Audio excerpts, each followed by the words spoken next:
इस वीडियो में हम लोग क्लास 7 नागरिक शास्त्र का चैप्टर 2 पढ़ने वाला है। चैप्टर 1 का वीडियो पहले ही बना चुके हैं। अगर आप नहीं देखे हैं तो कमेंट बॉक्स में लिंक दिया हुआ है, वहाँ से जाके आप देख सकते हैं। तो चैप्टर 2 का नाम है व्यवस्थापिका कानून बनाना।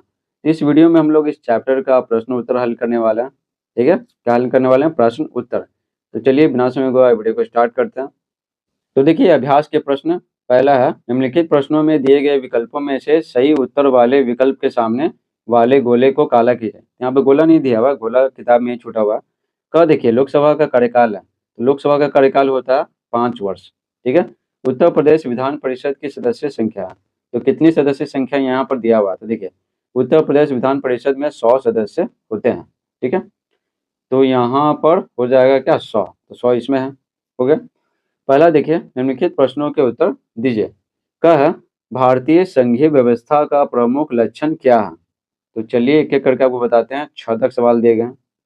तो देखिए उत्तर लिखेंगे, संघ एवं राज्यों के बीच विधायी शक्तियों का विभाजन 3 सूचियों में किया गया, जो भारतीय संघीय व्यवस्था का प्रमुख लक्षण है। ठीक है, तो संघ यानी केंद्र सरकार और राज्य सरकार, तो कौन कौन क्या करेगा? ठीक है, कौन कौन क्या करेगा और कौन काम दोनों करेगा? ठीक है, तो उसका बंटवारा क्या क्या? यही क्या है? भारतीय संघीय व्यवस्था का प्रमुख लक्षण है। ये तीनों सूचियां इस प्रकार है। संघ सूची, तो संघ सूची में जितने विषय है ना, तो उस पर कानून बनाने का अधिकार किसको? केंद्र सरकार का। राज्य सूची में जितने विषय दिए गए हैं कार्य करने के विषय, तो उस पर कानून बनाने का अधिकार राज्य सरकार का। और समवर्ती सूची, समवर्ती सूची में जितने भी विषय दिए गए हैं तो उस पर कानून बनाने का अधिकार है ना, दोनों का। ठीक है, दोनों काम कर सकते हैं। देखिए संघ सूची, इस सूची के विषयों पर कानून का अधिकार संसद को प्राप्त है। संसद, जैसे रेल हो गया, जल परिवहन, हवाई जहाज, बैंक आदि।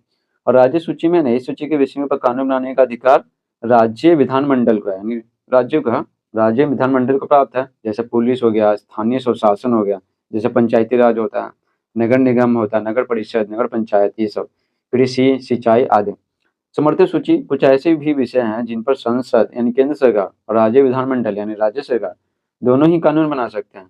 जैसे चिकित्सा हो गया, वन हो गया, समाचार पत्र, शिक्षा, उद्योग आदि। ठीक है। ख देखिए, केंद्र सूची, राज्य सूची, समवर्ती सूची के दो दो विषय लिखिए। तो देखिए यहाँ पर इस तरह से बॉक्स बना देते हैं। केंद्र सूची अलग अलग अलग अलग बना देते हैं। केंद्र सूची हो गया, ठीक है, फिर हो गया राज्य सूची, फिर हो गया समवर्ती सूची। तो केंद्र सूची में कैसे हो गया? जैसे हो गया दूर संचार हो गया, ठीक है, बैंक हो गया। राज्य सूची में जैसे खेती हो गया, ठीक है, मवेशी हो गया। और समवर्ती सूची में जैसे शिक्षा हो गया, ठीक है, और परिवार हो गया। बस। अब देखिए लोकसभा के कार्यों को लिखिए। तो देखिए उत्तर लिखेंगे, लोकसभा के कार्य निम्नलिखित हैं। जैसे कानून बनाना, ठीक है, ये तो बहुत इंपॉर्टेंट काम है। मंत्रिपरिषद के कामों पर अपना नियंत्रण रखना। ठीक है, मंत्रिपरिषद जो संगठन होता है ना, जो समूह होता है, जो प्रधानमंत्री की मदद करता है काम करने में, जैसे जैसे हो गया कानून मंत्री हैं, या फिर विदेश मंत्री हैं, वित्त मंत्री हैं, ये सब किसमें? मंत्रिपरिषद में होते हैं। और इसका मुखिया कौन होता है? प्रधानमंत्री होता है। कानूनों में संशोधन करना, जनता पर कर लगाने और खर्च करने का निर्णय लेना, ठीक है, ये सभी लोकसभा के कार्य हैं। आगे देखिए घ, लोकसभा तथा राज्यसभा की शक्तियों में कोई एक अंतर लिखिए। कोई एक अंतर। देखिए लोकसभा में है ना धन विधेयक प्रस्तुत किए जाते हैं और राज्यसभा केवल इस पर चर्चा कर सकती है। बताइए, लोकसभा में धन विधेयक प्रस्तुत किए जाते हैं और राज्यसभा ने केवल इस पर चर्चा कर सकती है। अंगा देखिए, विधेयक के कानून बनने के 3 चरणों को प्रस्तुत कीजिए। ठीक है, विधेयक है ना ड्राफ्ट होता है क्या? जैसे मान लेते हैं कि कागज है, इस पर कानून लिखा हुआ है कि ये कानून बनना चाहिए। जब ये पास हो जाएगा ना, ठीक है, लोकसभा राज्यसभा के द्वारा, फिर राष्ट्रपति सिग्नेचर कर देंगे, तो ये क्या हो जाएगा? कानून बन जाएगा। ठीक है, तो देखिए अंगा है यहाँ पर, विधेयक के कानून बनने के 3 चरणों को प्रस्तुत कीजिए। ठीक है, तो उत्तर लिखेंगे, साधारण विधेयक किसी भी सदन, लोकसभा या राज्यसभा में पेश किया जा सकता है।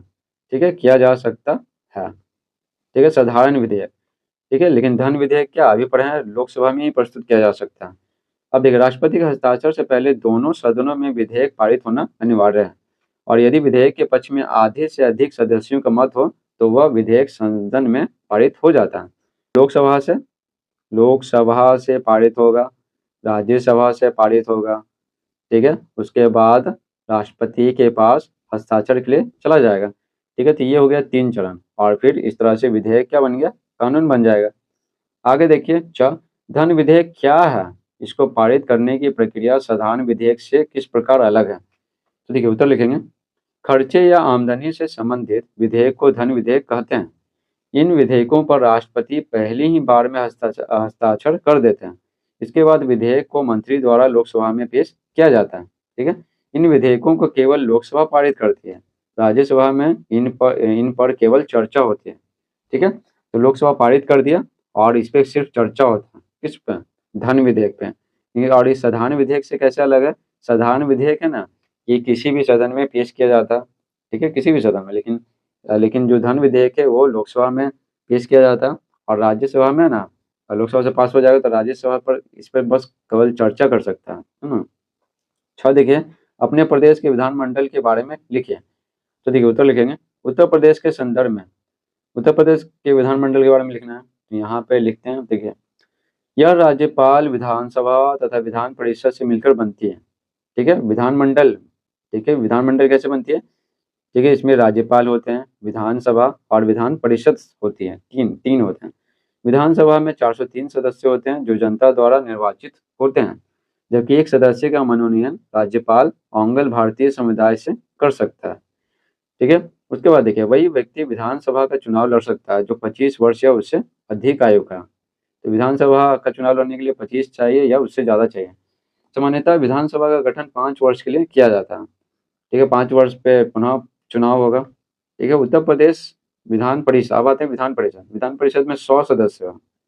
ठीक है, उत्तर प्रदेश विधान परिषद में 100 सदस्य हैं और विधान परिषद का सदस्य बनने के लिए क्या चाहिए, 30 वर्ष या उससे अधिक का आयु चाहिए। ठीक है, विधानसभा में क्या था, 25 या उससे ज़्यादा का था और विधान परिषद का बात करें, ठीक है, तो 30 वर्ष या उससे अधिक का।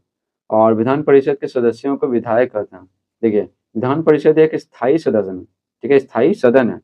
इसके सदस्यों का चुनाव है ना 6 वर्ष के लिए किया जाता है और प्रत्येक दूसरे वर्ष, ध्यान रखिएगा, प्रत्येक दूसरे वर्ष 1/3 सदस्य अवकाश ग्रहण करते हैं, यानी उनका छुट्टी हो जाता है। ठीक है, तो 6 साल के लिए, ठीक है, विधान परिषद का कार्यकाल कितना, 6 साल के लिए होता है। ठीक है, अब जब 2 साल हुआ दूसरा साल, ठीक है, फिर चौथा साल, फिर छठा साल, इस तरह से। दूसरा साल है ना 1/3 सदस्य है ना, ठीक है, हट जाएंगे और नए 1/3 सदस्य आ जाएंगे। फिर 2 साल होगा तो फिर 1/3 सदस्य हटेंगे, फिर 1/3 सदस्य आ जाएंगे। ठीक है, इसी तरह से चलता जाएगा। तो विधान परिषद है ना कभी समाप्त नहीं होता है कि किसकी तरह, इसकी तरह विधानसभा की तरह। ठीक है, तो विधानसभा है ना 5 साल जैसे ही होगा तो पूरी तरह से समाप्त हो जाएगा। ठीक है, फिर से क्या होगा, चुनाव होगा और फिर से नया बनेगा विधानसभा, समझे। लेकिन विधान परिषद में ऐसा बात नहीं है। तो देखिए यहाँ पर ये लोग पढ़ रहे थे तो क से लेके हम लोग 6 तक पढ़ लें। अब देखिए दूसरा यहाँ पर है, रिक्त स्थानों की पूर्ति कीजिए। क है, संघ कई डैश से मिलकर बना है। तो देखिए लिखेंगे यहाँ पे, संघ कई राज्यों से मिलकर बना है। संविधान में शिक्षा से संबंध रखने वाले विषय डैश सूची में दिया गया है। तो ये क्या है, समवर्ती सूची में दिया गया है। इस पे कानून बनाने का अधिकार राज्य सरकार और केंद्र सरकार दोनों को है। ग है, लोकसभा, राज्यसभा तथा डैश को मिलाकर भारतीय संसद बनती है। लोकसभा, राज्यसभा और आपको पढ़ा चुके हैं ना राष्ट्रपति। ठीक है, सारा का सारा पढ़ा चुके हैं। आगे देखिए घ, राज्यसभा में सदस्यों की संख्या अधिक से अधिक डैश हो सकती है। राज्यसभा में तो अधिक से अधिक है ना 250 हो सकती है, इससे ज़्यादा नहीं। अब देखिए सही मिलान कीजिए। तो यहाँ पर देखिए केंद्र सूची का विषय, केंद्र सूची का विषय क्या है, डाक तथा तार। ठीक है, लोकसभा की बैठक की कार्यवाही। ठीक है, तो कौन आयोजित करते हैं, अध्यक्ष। राज्यसभा के सदस्यों का कार्यकाल क्या होता है, 6 वर्ष का होता है। लोकसभा की सदस्यता हेतु न्यूनतम आयु कितना चाहिए, कम से कम 25 चाहिए। ठीक है, अब ऊपर पढ़ा चुके हैं, लोकसभा के लिए कम से कम 25 चाहिए। इस प्रकार से चैप्टर 2 समाप्त होता है। Thanks for watching.